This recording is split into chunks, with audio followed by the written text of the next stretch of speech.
Welcome to The Explainer. Today, we're talking about offset accounts and how they can save you thousands. What if you could save this much in interest every year without actually locking your cash away? Well, that's the whole idea behind an offset account. It's a seriously underused strategy here in Australia.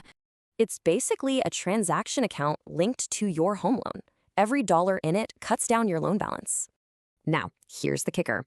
Unlike a savings account, the benefit you get isn't taxed. It's just pure savings. Okay, let's look at an example. Say your mortgage is $500,000 with 50 grand in an offset. So the bank doesn't charge interest on the full 500 grand. You're only paying it on 450. But here's the real magic. Lenders calculate your interest daily, and that opens up a huge opportunity.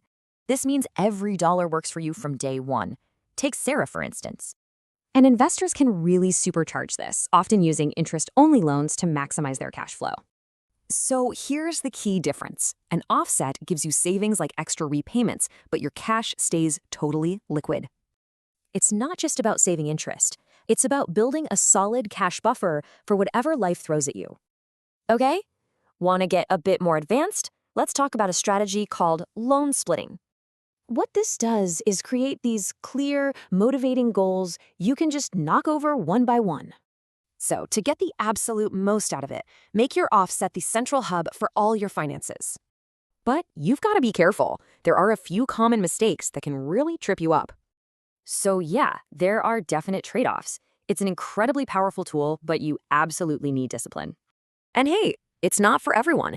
If you struggle to save, a regular loan might actually be better for you. So how do you get started?